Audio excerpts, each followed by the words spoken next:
Welcome. Today we're diving into the world of risk maps, a powerful tool for visualizing and managing risks in any organization or project. Risk maps help teams identify, assess, and prioritize potential threats by plotting them on a visual grid. Whether you're in business, healthcare, or project management, understanding how to create and use risk maps can make a significant difference in your decision-making process. In this video, we'll walk through the essential steps from understanding what risk maps are to building your own and interpreting the results. Let's get started by exploring the basics of risk mapping.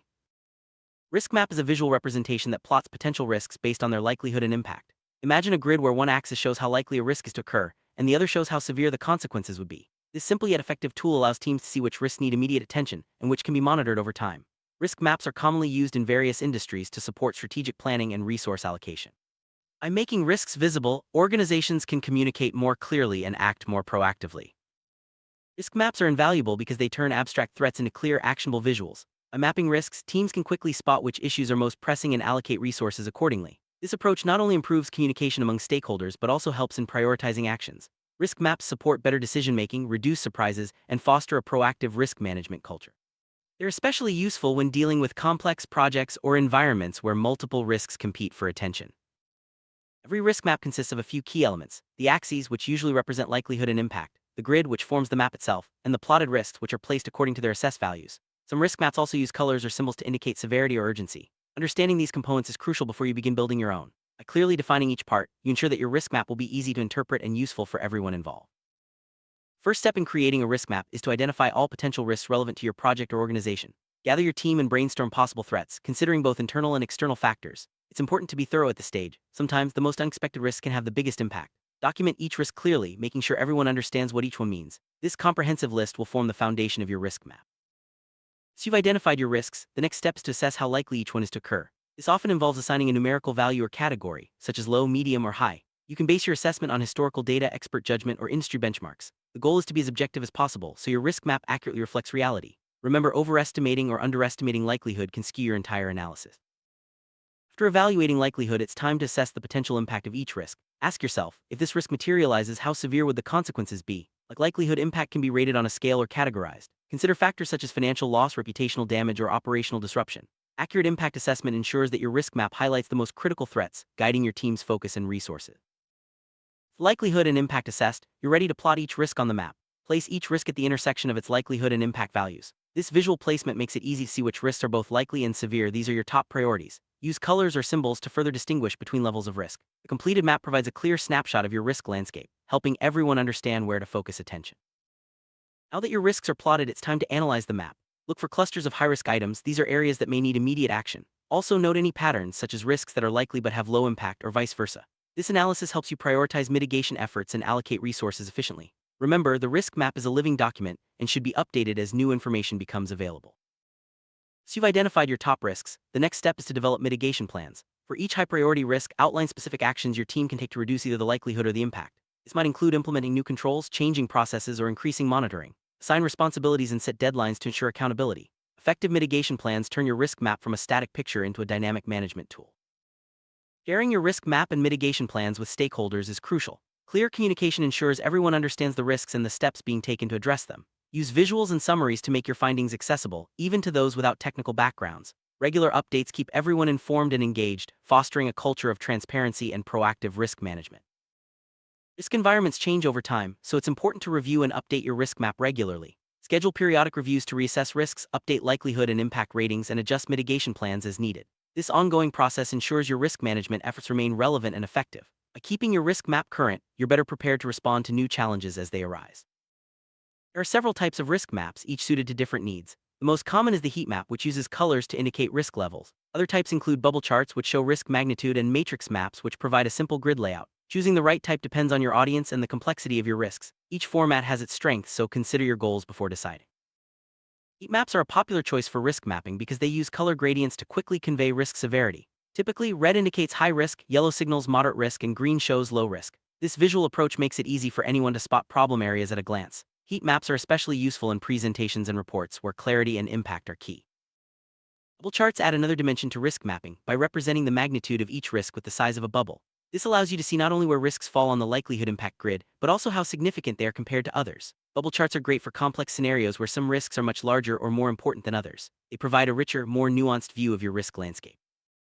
Matrix maps are the simplest form of risk map, using a basic grid to plot risks by likelihood and impact. Each cell in the matrix represents a combination of these two factors. While less visually striking than heat or bubble maps, matrix maps are easy to create and interpret. They're ideal for smaller projects or when you need a quick overview of your risk profile.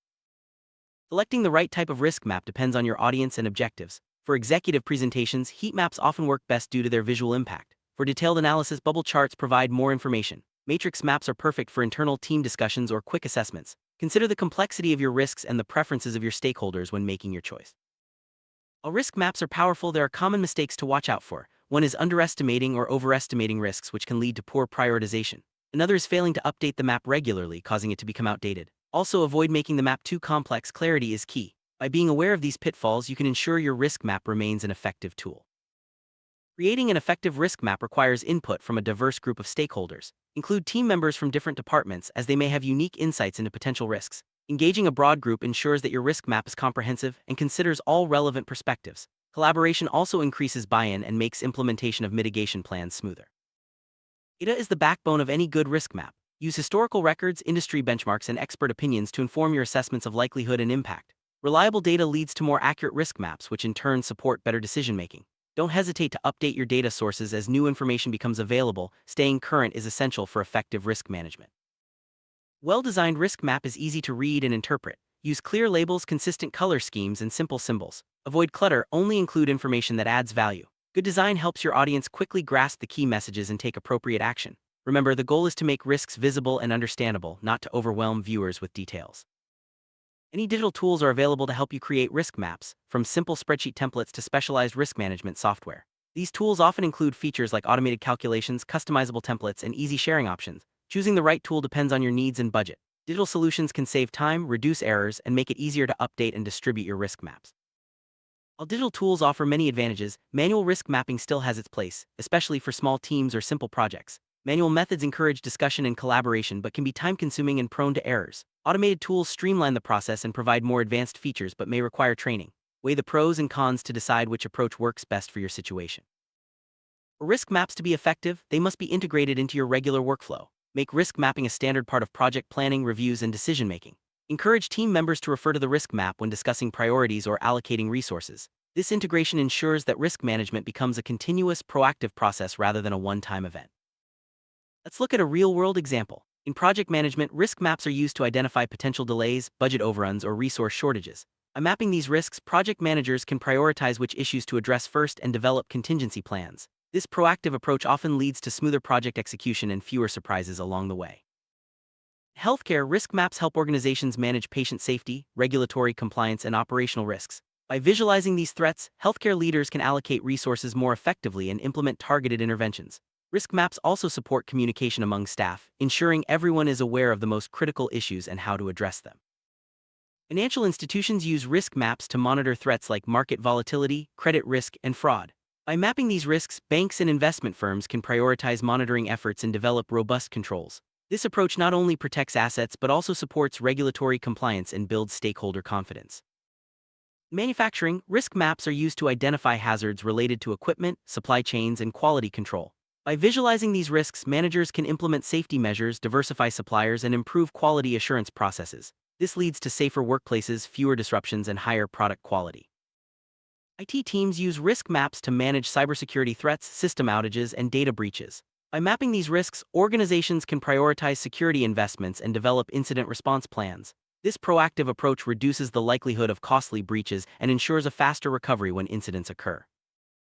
Nonprofit organizations use risk maps to address challenges like funding shortfalls, volunteer turnover, and reputational risks. By visualizing these issues, leaders can focus on the most pressing threats and develop strategies to ensure sustainability. Risk maps also help communicate challenges to donors and stakeholders, building trust and support. Small businesses benefit from risk maps by identifying threats like cash flow issues, supply chain disruptions, and regulatory changes. Even with limited resources, a simple risk map can help owners prioritize actions and avoid costly mistakes. The visual format makes it easy to share insights with employees and advisors, fostering a culture of risk awareness. Educational institutions use risk maps to manage risks like student safety, funding, and compliance. By mapping these risks, schools and universities can allocate resources more effectively and develop targeted policies. Risk maps also support communication with parents, staff, and regulators, ensuring everyone is aware of key issues and solutions. Government agencies use risk maps to address public safety, infrastructure, and policy risks. By visualizing these threats, officials can prioritize initiatives and allocate budgets more effectively. Risk maps also enhance transparency and accountability, helping to build public trust and support for government programs. In construction, risk maps help teams manage hazards like site accidents, delays, and cost overruns. By mapping these risks, project managers can implement safety protocols, adjust schedules, and control budgets more effectively. This proactive approach leads to safer sites, on-time delivery, and successful project outcomes. Event planners use risk maps to anticipate issues like weather disruptions, vendor failures, and security concerns. By mapping these risks, planners can develop contingency plans and communicate expectations to staff and attendees. This preparation helps ensure events run smoothly and safely, even when unexpected challenges arise. Supply chain managers use risk maps to identify vulnerabilities like supplier delays, transportation issues, and geopolitical risks. By visualizing these threats, companies can diversify suppliers, build buffer stocks, and develop alternative routes. Risk maps support more resilient and responsive supply chains, reducing the impact of disruptions. Individuals can use risk maps for personal planning, such as career decisions, investments, or travel. By mapping personal risks, you can make more informed choices and prepare for potential setbacks. This approach brings clarity to complex decisions and helps you focus on what matters most. Risk maps are valuable tools for managing compliance with laws and regulations.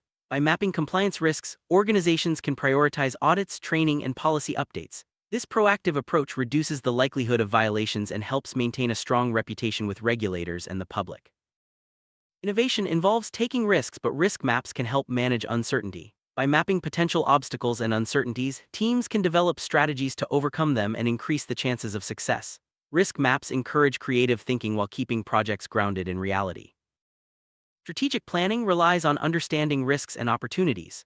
Risk maps provide a clear overview of potential threats, helping leaders make informed decisions about where to invest resources. By integrating risk mapping into strategic planning, organizations can set realistic goals and develop robust contingency plans.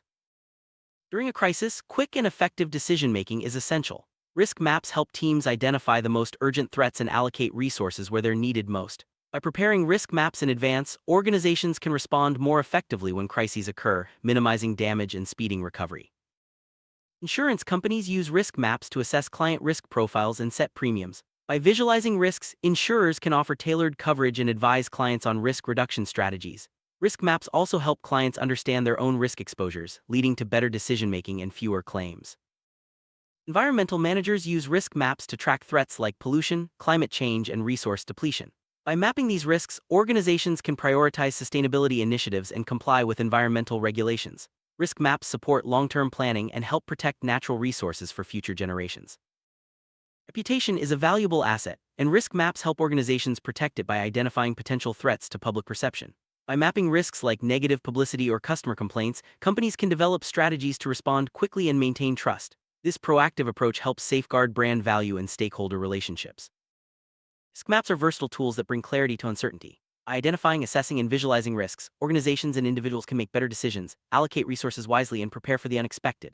Whether you're managing a business, a project, or your own life, risk maps empower you to face challenges with confidence. Remember, the key to effective risk management is not just creating a risk map, but using it as a living document that evolves with your needs.